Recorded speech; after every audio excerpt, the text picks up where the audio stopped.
একবার আয়েশা রাদিয়াল্লাহু তাআলা আনহা রাসূলুল্লাহ সাল্লাল্লাহু আলাইহি সাল্লামকে বলেন, ইয়া রাসূলুল্লাহ, আরওয়াইতা ইন ওয়াফাকতা লাইলাতুল কদরি, যদি আমি লাইলাতুল কদর রাতটা পেয়ে যাই তাহলে মা আদউ, তাহলে আমি কোন দোয়াটা পাঠ করব? তখন রাসূলুল্লাহ সাল্লাল্লাহু আলাইহি ওয়াসাল্লাম তাকে বলেন, আল্লাহুম্মা ইন্নাকা আফুউন তুহিব্বুল আফওয়া ফাফু আন্নি। আল্লাহুম্মা ইন্নাকা আফুউন, হে আমার রব, নিশ্চয়ই আপনি ক্ষমাশীল।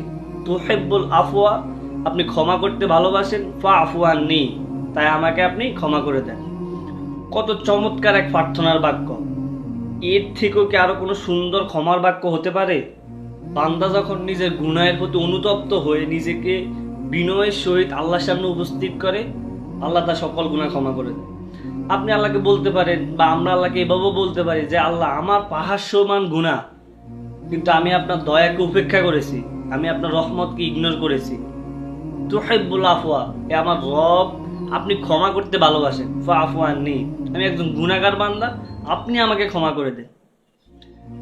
আল্লাহুম্মা ইন্নী যালামতু নাফসি যুলমান কাসীরা, আমি আমার নিজের প্রতি অনেক গুনাহ করেছি আল্লাহ, আমি আমার নিজের প্রতি জুলুম করেছি। ফাফু আন্নি, হে আমার রব, আপনি আমাকে ক্ষমা করে দিন। বান্দা যখন এভাবে আল্লাহর কাছে বলে, আল্লাহ বান্দাকে সাথে সাথেই ক্ষমা করে দেয় ইনশাআল্লাহ। এই জন্য আমাদের বেশি বেশি এই দোয়া পাঠ করা উচিত, এবং আল্লাহর কাছ থেকে এই রমাদানে যেন আমরা নিজের সকল গুনাহ ক্ষমা করে নিতে পারি। আল্লাহ আমাদের সবাইকে সেই তৌফিক দান করুক, আমিন।